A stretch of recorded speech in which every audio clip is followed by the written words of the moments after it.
All right, there's all of these water purifier machines and things, filters and stuff, popping up on Facebook, and this one says the water machine. And this thing is a whopping $300 or $250 minus a discount. Where's the price? There it is, $300. And some of the comments, I was reading the comments because I asked this particular post what was the parts per million output, and they never responded. And somebody actually posted a picture. This one here is, it shows, you probably won't be able to see it, but it shows 255 parts per million. This is before it was ran through the water machine, and then down here is the results of the output water, 254 parts per million. It removed one part. And if you listen to the explanations, they'll say, well, the, total dissolved solids doesn't even matter for safety purposes. It really means nothing. And I totally disagree, because if it can't remove solids, dissolved solids, how do you know it's removing anything else? And this one actually claims it removes viruses. Well, I'm not going to pick on this one. The one that I'm going to take a look at is Zero Water, because this one seems to be a little more honest. All right, normally these go for about $40. I actually got this brand new for $20, and it comes with a tester, parts per million tester, and it doesn't make any outrageous claims like it removes viruses in the water or anything, but it does say it does remove or filters suspended solids and inorganic compounds. Well, also on here, let me switch over to Facebook. There's a guy, the water guru or water filter guru. He actually sent a sample of some output water in, and it actually increased some elements, and one of them was fluoride by 200%. That's from a filter.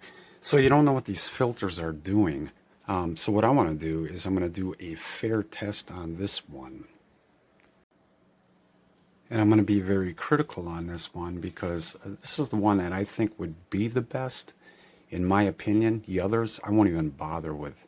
If they claim that they remove, say, viruses and everything, but don't want to show a parts per million result sheet or anything. So with this one, I'm going to open up. And of course, the first batch that runs through, I'm going to discard. And what I'm going to do is I'm going to first run distilled water through it to see if it's actually leaving any kind of contaminants. And then we'll check it with the parts per million meter, and then we'll look at it under a microscope. Then I'll run probably tap water through it, and then I think I'm going to go straight to river water just to see what it does. And what I might end up doing later on is cutting this filter open to see what it looks like inside. Now, I do understand that these testers don't necessarily tell you the health of the water you're testing. I do agree, because they don't pick up, say, things like pharmaceuticals. Well, if you do a Google search, it doesn't tell you which pharmaceuticals it don't detect. So we're going to do a little test here. And this is distilled water. And it's reading a 2. So what we'll do is we'll put some eye drops in here. How many should we put in? 1, 2. Let's see. We'll mix it up a little. Let's see if it can pick that up. Oh, I got 4. Was this considered a pharmaceutical or not? You know what? Let's do the same test with, say, an Advil. All right, this is a new glass of distilled water. Here's my Advil. I smashed it up. I'm only going to put that little bit in there. Let's see if this thing can actually pick it up. Okay, we're at a 3. This is the same glass as before. We'll go with 3. I'm actually surprised it picked up the eye drops, but all right, and in goes our tiny bit of Advil. sure it dissolves in there. All right, let's see what it says now. Holy smokes, it says 12. I put a tiny bit in there. See, that's why I'm saying you cannot rule the parts per million factor out. You just cannot.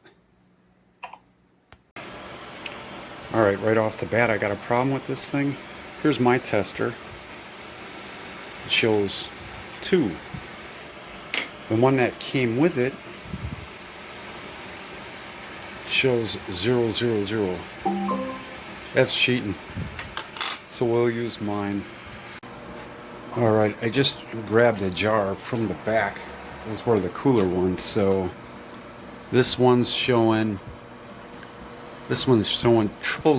So I'm gonna dry a drop on a slide. I'm gonna dump this one in here. This will be the testing one. Shoot, and we'll see what it does. All right, here's the output on distilled.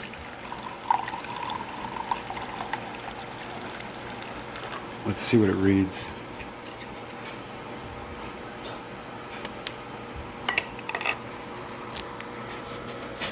Look at that, 0, 0, 0. Nice. We'll dry it and see if it left anything behind. Alright, I've been kind of debating whether we should use regular tap water or not, but I suppose might as well be complete. So let's see what this is.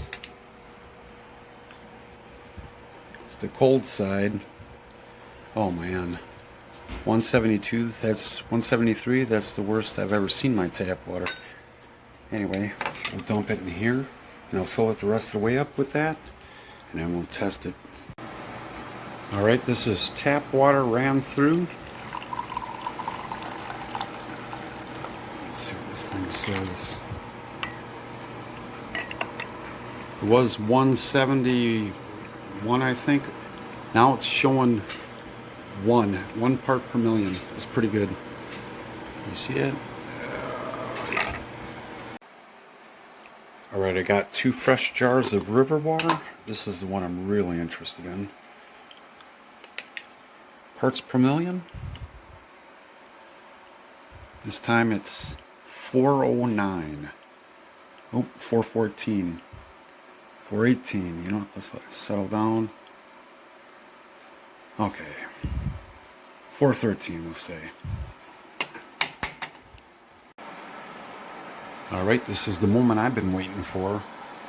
River water, unboiled, ran through the 0 water filter. Here we go.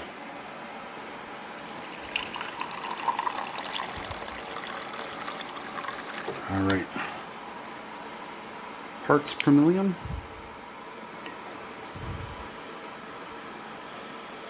Holy smokes.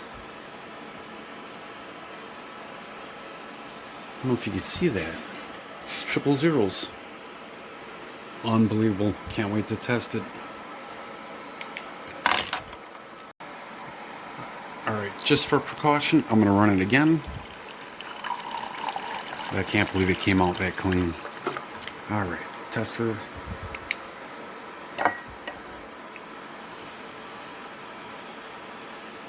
Triple zero. Alright, we'll dry it on a slide. I got 6 slides that are going to be drying, so it takes about 6 hours. I should be able to wrap this up tonight. Alright, I'll try and get through this quickly. This is distilled water before it went into the water purifier. It's 350 times. This is inside the dried drop. Some contamination. Now this is outside. Again, some contamination.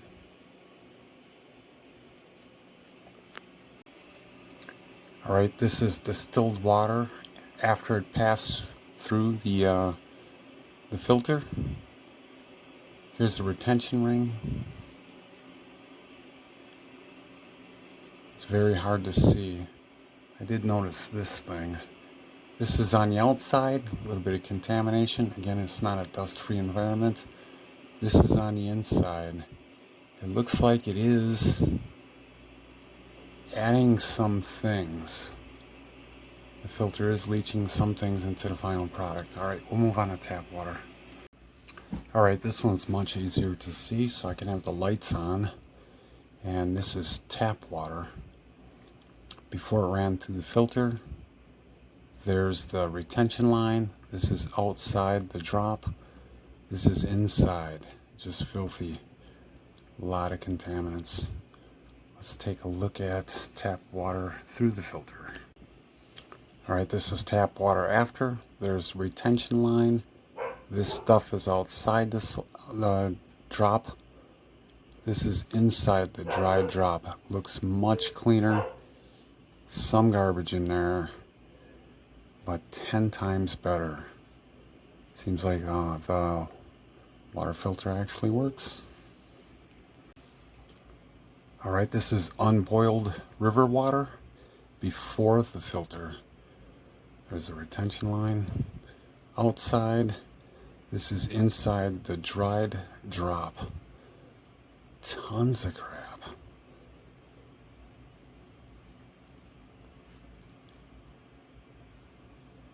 Alright, let's take a look at it.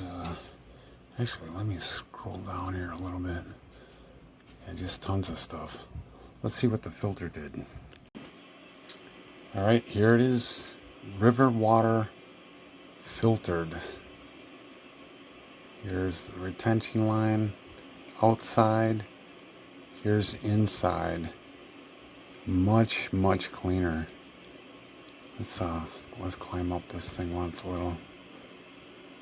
Very much cleaner. However, it still needs to be boiled. And yeah, without boiling it, I wouldn't be drinking it. Anyway, I think that filter did a really good job, although I do not recommend them. I still recommend distillers, though I haven't tried it on river water yet.